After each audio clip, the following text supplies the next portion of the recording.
Hi guys, it's Paul Hickey at Grass Greener. Hope everybody's well. Thank you for joining the webinar today. I'm sat with our company executive chairman, Simon Ivanov. Good morning everyone. Guys, we're just waiting for a few seconds just for the last few remaining people to join the webinar. We've got quite a few on today. So just give it 5 or 10 seconds and we'll get moving.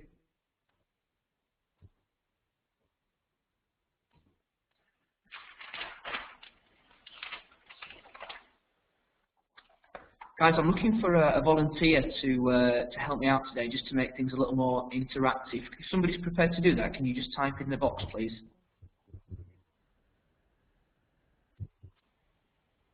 Excellent. Andy, I'll unmute you. Andy, can you hear me? I can hear you, Paul. Excellent. Thanks for doing that. I'm just looking at my notes, Andy. You've been asked to join the webinar by my colleague Stuart Law. And I understand you're looking for 2 to 3 business development managers in the UK. Is that correct? That's right, Paul. Yes. Excellent, Andy. Thanks for coming on board. We'll get moving. For everybody's benefit, the reason we're here today is to run you through our award-winning iIntro system, explain to you a little bit about the background of the business, ultimately run you through a demonstration, and show you why we are an award-winning company and how this proposition can benefit yourself and your company. So I'll get a move on, guys, and make it as quick as possible.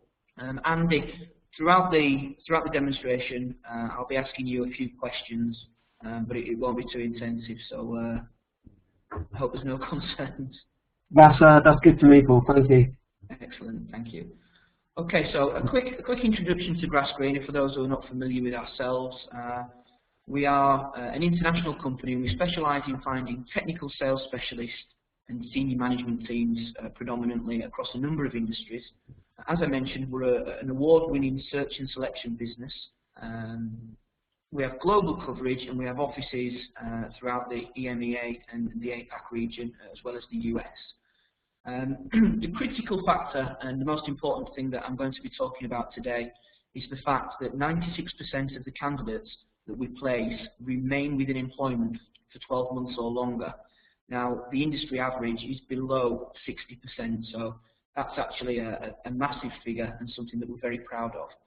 And because of that, we can actually offer some substantial guarantees, such as our 100% money-back guarantee and our 3-month replacement policy. There's a couple of testimonials in front of you. Everybody should be able to see the screen. This is just suggesting that we offer outstanding value in terms of the information that we provide. Going back to the award that we won last year, that was for Specialism, Innovation and Excellence. That's the Recruitment Business Award, sponsored by the Daily Telegraph, so very prestigious. And this is based on hard facts and statistics. For example, the reduced fallout rates, the high quality candidates that we put forward, and the speed in which we go about doing business. Guys, you'll see in front of you a picture of myself. Again, my name's Paul Hickey. I'm a director within the business. My passions are not only recruitment, but also technology. So I'm somebody that's heading up this project for Grass Greener in terms of the iIntro concept. You'll see in front of you there, that's my beautiful fiancée, Natalie. So clearly I'm punching above my weight, but to add some reality to it, I'm also a Bradford City fan, so life's not as good as it could be. In terms of the business and the background, on the right-hand side, along with James Kahn from Dragon's Den, you'll see our chairman, Simon Ivanov, again, who's with me today. He's the backbone of the business. He's a true businessman who's built and sold a number of businesses, not only in recruitment, but elsewhere also. So Simon is quite willing to speak with anybody at any time. In fact, our company brochure, which you can download through our website, it actually publishes his personal mobile number. So we're always available at any time. Why have we won the award? Why are we the leading recruiter? Again, it's down to the fact that 96% of the candidates that we place stay within employment for 12 months or longer. Andy, thanks for taking part. Do you mind if I ask you a few quick-fire questions? No, that's fantastic, Paul. Excellent. You can see in front of you, my first question is, how do you evaluate candidates for your business, even prior to deciding whether or not you'd like to meet with them for an interview? Good question. We typically receive a well, a fairly high number of CVs. At that point, myself and the line manager will analyse the CVs. We may look for references or find contacts who know the candidate. But really, that's about it prior to actually meeting the candidate. Okay, and do you always find that the candidates that you meet with are always right on the money, or do you find that sometimes it's been a waste of time? No, far from it. That's why I'm really intrigued. A couple of my colleagues are on the webinar now also. Intrigued to hear about our intro. Been hearing great things about this. Okay. So no, that's why we're here to up our game. Okay, excellent. Next quick question is, do you assess the common traits of your top performers within your business? I assume that you're looking for 3 business development managers. I presume you've got existing BDMs. Are you assessing how they perform, and what are the winning patterns between the top performers versus the bottom performers? The only way we assess our performance really is down to the actual figures, the actual metrics in terms of output. But no, in terms of traits, we don't do any form of analysis. You've got to be thinking now, perhaps we've missed something. No, we don't. Okay, that's fine. Do you assess the attitude and aptitude of individuals? What I mean by that is before or when you meet the candidates for an interview, are you simply looking at their practical experience, such as who have they worked for, how long have they been in the industry, what's their product and market knowledge, or are you actually looking at whether or not they're a dominant person or a driving person, etc.? Are you measuring these elements? Well, from a practical perspective, yeah, we of course we look at the past clients, past positions, but in terms of the internal drivers of attitude and aptitude, no, I guess it goes more on the gut feel you get at the actual interview from the candidate. Okay, fair enough. And again, sort of along the same lines, are you looking at the cultural fit of the individuals? For example, forgive me, I don't know a lot about your business, but if you're say for example a small to medium enterprise, would somebody coming from a huge blue chip corporation naturally fit into your way of working? Is that a consideration for you, the cultural match? Well, we've actually had quite a few difficulties with some of our employees leaving because they've not come in and fitted in necessarily very well into our culture. Every business has a different culture. We're quite a direct, aggressive company, and we've had problems there. I think some of the candidates we've had in being perhaps protected, in their previous roles, and we've not tested for the cultural fit. I think that's something when we heard about our intro, something that did appeal to us because that's a key driver for us. We want that team ethic. Okay, thanks, Andy. And finally, and you can be as personal as you like here. We can take it on the chin. But what are your challenges and frustrations with recruitment companies when you've used them in the past? Presuming you have. Well, how long have we got? The main challenge we get with recruiters is we pay an awful lot of money for not a lot in return. Quite a few of our candidates we get through. We get CVs, that takes a lot of our time. Then we have a lot of interviews, takes a lot of our time. And we get, a fairly high proportion of candidates are still not with us in 6 to 12 months, or at least not performing. They may come in for the first month or so. They said the right things for the interview, but they're not actually a good fit for what we're looking for. Okay. So we don't really get value for money, I think. We haven't so far anyway. Okay. Andy, thanks for that. That actually leads me quite nicely into the next part, which I'm going to show you, which is the intro itself. Nothing you've said there is something that I'm not used to hearing about, having done this for a while now. And I'm sure that the other people on the call can probably resonate with what you're saying there. So that's perfectly normal. One final thing before I get into the bones of it, people are comparing iIntro in the recruitment world to, I suppose, what the iPhone or the iPod is in the technological world, in terms of, if you could imagine an iPhone or an iPod, you've got all your record collection or your CD collection or your cassette collection, and what the iPod does is it allows you to put all of that information into one compact mobile place that can be accessed at any time very conveniently and very easily. So in effect, it saves you a lot of time and a lot of hassle. And also ultimately a lot of money, because through downloads, etc., you don't need to pay $15.99 for an album. You can simply download it for £8 or £9. So without further ado, I'll take you into the iIntro demonstration. What the hell is me? Okay, you still with me, Andy?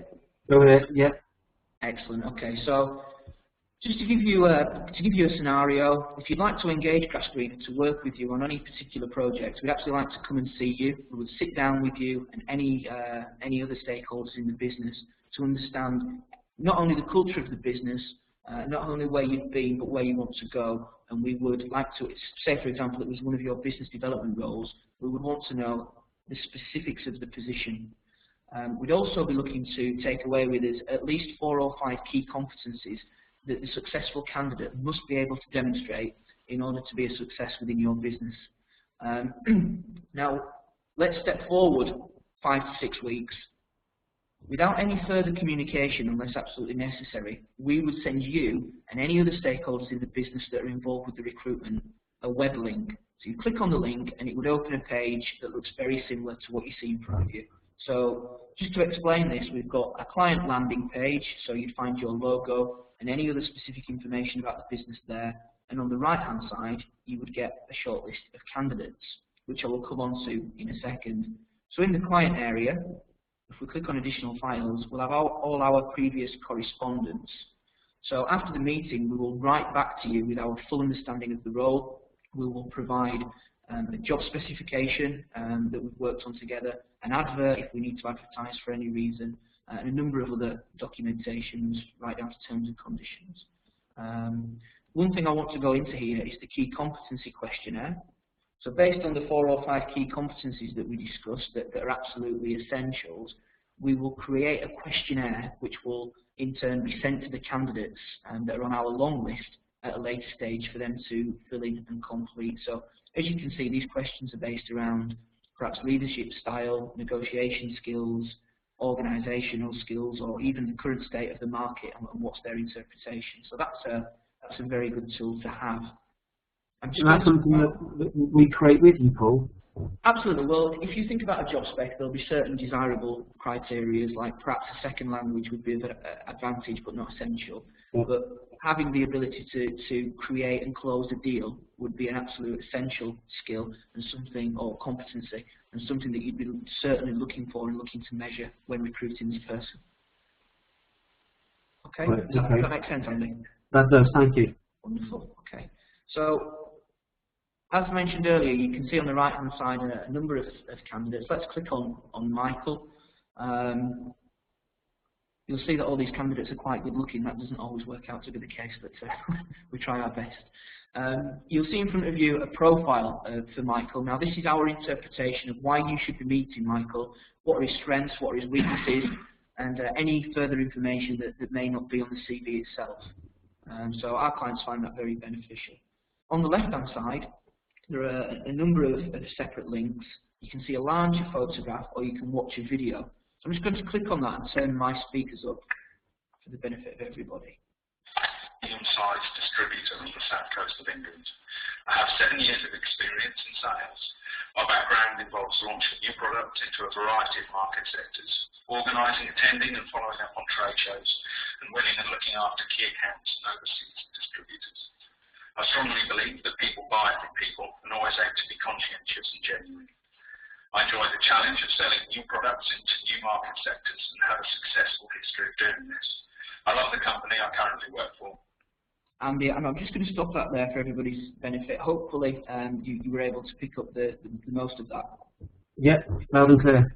Excellent. Well, what we do there, just for everybody's information, is we give the candidates very little direction. We simply ask them in their own time, at home or wherever they may be, to record a short video introduction of themselves, explaining information about the background, why they feel that they're relevant to this particular position with your company, and what they're looking to achieve moving forward. And it's interesting to see what we get back, but the ultimate benefit and the feedback that we get from our existing clients is that This cuts down their interview process from 3 meetings to 2 meetings, and it also gives them the opportunity to almost feel as though they've met with the person and get that first impression. Now, a lot of people say they can tell within the first minute whether or not somebody's right for them in their business. So that by no way is replacing the human or the face-to-face touch. It's just an additional tool that should add some value. Andy, do you have any questions about that? I guess what would be a great benefit, could we actually define the questions to ask the candidates? Absolutely, yeah. We've got the video that you saw there was a complete sort of free effort from the candidate, but we have a piece of software where we can pre-populate questions. They sit in front of their computer and they get 20 seconds to read the question and a further 20 seconds to answer it. So it brings in the spontaneity, if that makes sense. Yeah, got it. Okay. Guys, I'm just going to move on past the video. We also include a map so you can see where the candidate is obviously from a geographical point of view in relation to a territory or an office. I'm going to click on additional files, and we include a number of additional documents, not only the CV, which remains untouched, but we also we get references up front from past employers, past colleagues, past customers, whoever it may be. Very difficult to get it from current employers, as you can well imagine. But that's something that just gives a third-party opinion and something that can be used to assess and analyse how this candidate perhaps goes about doing their current position or past positions. Something else that we include, I mentioned earlier the key competency questions. This would be a typical completed assessment. So again, we're asking about customer negotiation skills here. This is the answer that we're getting. We're asking about team management skills. Again, good information that can initially be used by us as a company to assess these individuals, and further down the line, a great document for clients to read prior to actually meeting with candidates, and obviously based interview questions around that. Any questions on that one, Andy? No, that is very comprehensive. Okay. Very. Excellent. So in addition to that, bearing in mind that we've interviewed these candidates, we've got their videos, the key competency questionnaires back, and a number of other elements such as references. We actually put a couple of graphs together. I'm just going to skip to graph number 2 actually, just to save time. What you've got here is the 5 key competencies we talked about earlier, from perhaps cross-functional collaborations to team motivational skills. And what we do is we rank each candidate against one another. So perhaps this is our long list, and the line running across the middle of the graph is the salary line. So you can see that the client on this occasion was looking to pay around 70,000 as a basic. However, they did say if we found an absolute shining star, they could push their budget. So we put a number of candidates forward that fall below the 70 mark and above the 70 mark. And again, we rank each candidate against one another. So for this purpose, if we took organisational skills, one candidate will receive the number 10, and unfortunately, one candidate will receive the number 1 mark. Now, what that does is it creates a snapshot. So if you're a busy guy and you've got to travel from A to B to meet with people, perhaps if you just had the CVs for these candidates, you may want to meet with all of them. Having seen the comprehensive information we put forward, you might say, well, listen, I'll just meet with David and Julie, and perhaps Gary, because Gary seems to be an absolute immense candidate who's got it all. So, do you think, does that make sense to you, Andy? That does make sense. That in itself, for me, would be one of the key drivers. That gives me so much information. That's absolutely the sort of thing that would save me so much time in the initial assessment. Okay, excellent. Very good. Okay, well, up until now, everything that I've run through with you has been fairly subjective, to be honest. It's the opinions of candidates, third parties, our opinion as a recruitment and a search business. What we want to do is we want to involve an element of science into this, because you mentioned earlier, Andy, and I'm sure everybody resonates with this, that a lot of the time it's about gut feel. I mean, you meet with people for a couple of interviews, and then you're making a decision on, obviously a quite costly decision, not only in terms of recruitment fees and salaries, but all the extra effort that goes into bringing these people up to speed when they join the company. So we've partnered with a company called McQuaig, who are a behavioural assessment business. And these look at the personal traits of individuals. Now, this is an assessment that's done online. It's something that we would ask you as a business to go through in order to determine what your profile is and what's the successful profile of your company. And we will ensure that the candidates that we put forward are either potential matches or strong matches to your business. Now, Andy, are you familiar with behavioural assessments? Yeah, a little bit. We've done some psychometric testing in the past, but I'll be intrigued to see what actually got in front of us. Okay, I'll run through it very quickly. You'll see some colours, red through to yellow. Yeah. Red is dominant versus accepting. Green is sociable or analytical. Blue is relaxed or driving, and yellow is compliant or independent. So let's just concentrate on the left-hand side for now. You'll see that the profile of the client, this is what they're looking for. They're looking for a very dominant person, somebody who's balanced in terms of sociability and being analytical, somebody who's a driver as opposed to being relaxed, and somebody who's reasonably independent versus being compliant. So that's a typical sales leadership profile, to be honest. Now, if you look at the right-hand side, you'll see real and you'll see situational. This is the candidate. Real is how the candidate is.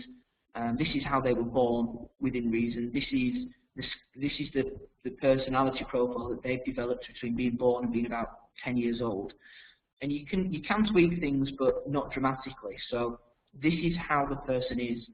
Situational is how they're acting on the job in their current position at this moment in time.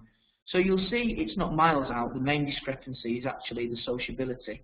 So this is probably the reason that the candidate is uncomfortable and actually decided to put themselves forward for this particular position. The survey is actually a 20-plus page document that gives you not only interpretations of their leadership and sales styles, but also it gives you great questions to ask them during the interview that perhaps will put them on the back foot.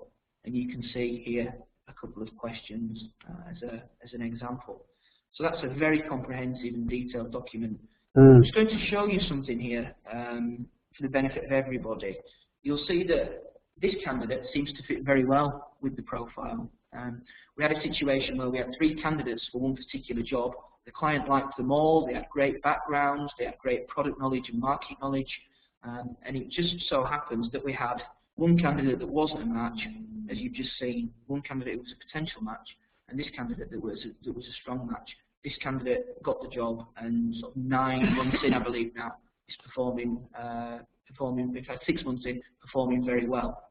So this ultimately, our clients give us the feedback that it's only 20% about the product knowledge and the market knowledge, because this can be developed, it can be learned, and its skills can be taught.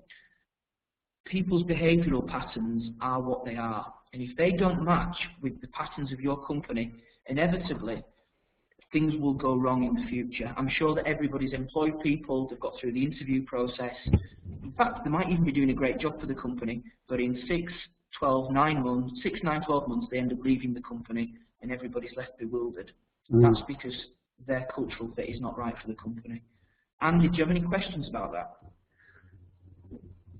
I guess the key question is, how much effort would that take on my part to create that? Was that all done by you guys and candidate? That's all done by us. So from the first meeting, we'll profile your company, and you can do that by looking at your top performers and asking them to do the profiling. And that takes 20 minutes online, and then we simply send an online questionnaire to the candidates. They complete it, and it comes back to us. Now, McQuaig are the oldest people in the world at doing this, and it's very, very accurate, to the point where I challenge anybody to ask their family to fill in these profiles, and within 20 seconds of reading the interpretation report, you would know which member of your family it is. Very, very accurate. Can I just clarify something you just said there, Paul? Is it possible then that, say we have top 5 performers, in our business? Yes. Could we take these top 5 performers, have them complete this assessment so we understand what are their internal traits and drivers, Absolutely. And then, Yeah, sorry, Andy. I probably didn't make it so clear. That's exactly what I'm saying. wow. Why would you not do that? It's an absolute no-brainer. It would, it takes 20 minutes. So you look at even if you've got 10 BDMs, have a look at the top 5 and have a look at the bottom 5. Find out what the common trends are, and then the top 5 becomes your company's profile for BDMs.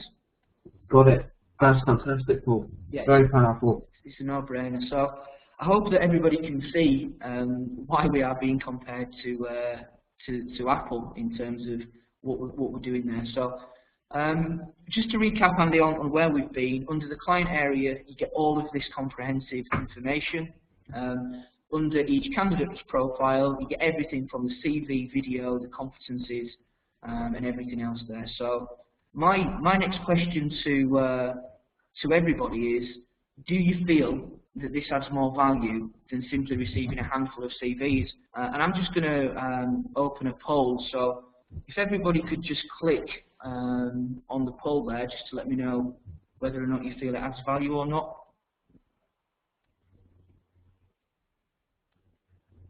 Guys, there should be a poll open there. You should be able to click on that. Excellent. Well, that's 100%, which is very positive. So thank you very much indeed. Andy, do you have any further questions about that before we get into some frequently asked questions? Well, I guess the main driver for me, that's probably everyone on the call, is we want to hire the best, the best fit for our roles, but it's down to what's it going to cost us? That's what you've shown me is very comprehensive. I'm a little bit nervous about what the actual cost is going to be. How does that stack up? Okay, well, I've got some frequently asked questions there actually, and that's typically the first question. And also another question that typically comes up at this stage is, our grass screener flexible on terms and conditions? And we find that people are not necessarily worried about paying money out. They want to receive value. Guys, can I just ask everybody, there should be an area to type on your screen, and this will come back, it'll be confidential so nobody can see it. I'd like to ask, what is most important to people on the call? Is it the fee that they pay, or so the headline rate, or is it the cash flow situation? So what's more important to you, cash flow or the headline fee? If you could just type in the bottom corner, guys, I'll get an idea as to where we are. Okay. Headline, cash flow. Okay. Right, guys. Okay, so it seems to be 50-50. I'm going to bring our executive chairman, Plamen Ivanov, onto the call now. He's been sat here listening.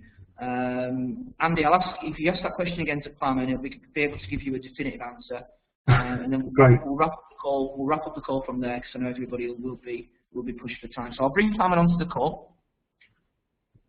Thanks everyone for being so patient. I hope we've managed to intrigue you with the content of the call so far.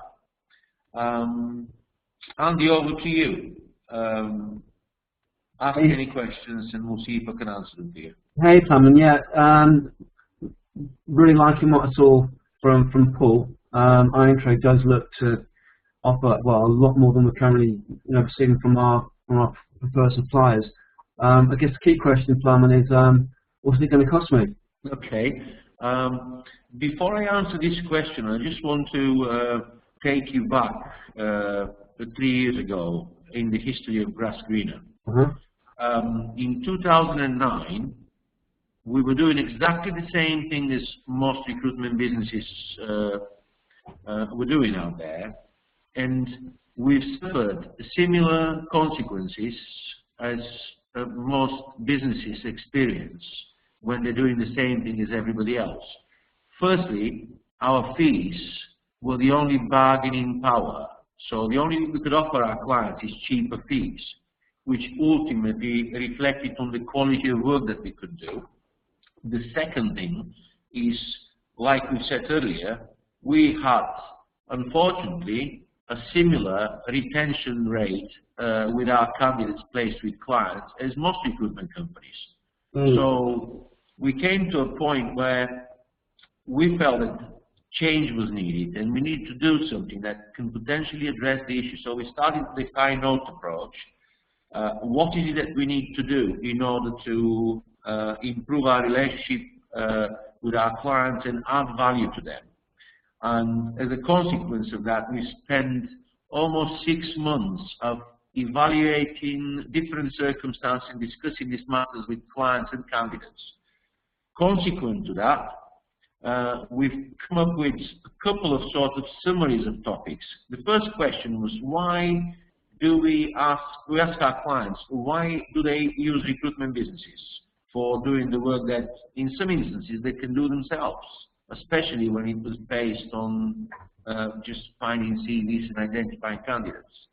The clients' two answers, which mainly sort of deal with this question, is that people don't have the time, and accelerating this happens more and more. People have less time and less time. And the other one, with all honesty, people said they don't know how. They have some basic understanding of how to recruit, but they didn't have, obviously, the full, complete knowledge of how to predictably recruit the right people for the business. The second point, which sort of became apparent, is when we asked our clients, what is it that you dislike most about recruitment businesses? And the sort of answer came around fees, really. Fees were the biggest bugbear. They were saying that massive fees and you get nothing for it, really, which sort of pointed out in one direction to us. People did not believe that they got value for money because they paid the fee. The fee was not so much of an issue, really. It's just that they didn't get value for money is what really bothered clients. The other thing was actually cash flow. Not everybody these days can afford to pay off a substantial recruitment fee. So these were the two elements. Having done this research and having evaluated what our clients wanted, we sort of turned our business upside down and we put entire focus on adding value and saving time for clients. So our motto at this moment in time, and everything that we do is designed towards that, is how to save people time, how to save our clients time, and how to actually add value to the point is that it's overwhelmingly sufficient for them to pay us the fees. Does that make sense so far? It does make sense, Simon. So it sounds like you've guys gone through quite an extensive well, fact-finding process to understand. Yes. Yeah. Yeah, that does help. So I guess the question is, what is the actual, the investment then? Well, let me tell you how we go about solution here. Okay.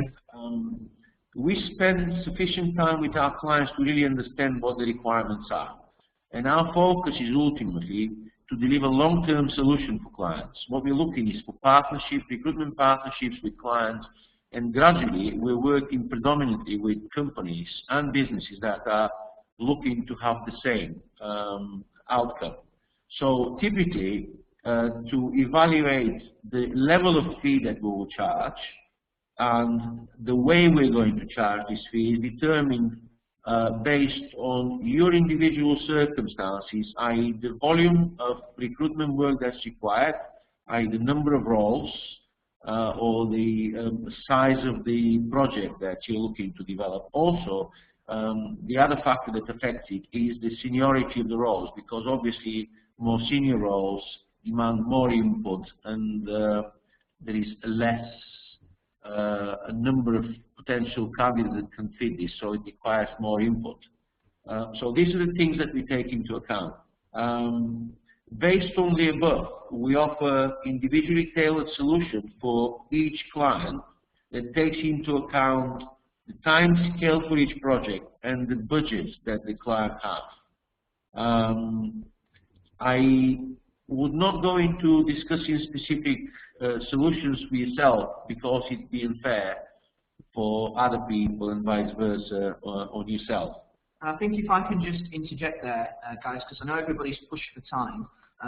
There should be on the screen a box for everybody to actually fill in their details. So if anybody's interested in talking more about this opportunity and actually understanding more about iIntro, then please fill in the box with your details, and a good time for me or Plamen to personally give you a call. We can structure something that works for everybody. So thanks for coming on the call today, everybody, and I'll look forward to speaking with you in the future. Thanks, Paul. Thanks, Plamen. Thanks, and Andy. Thanks for your time and thanks for your help there. Thank you. Cheers. Bye bye. Bye bye.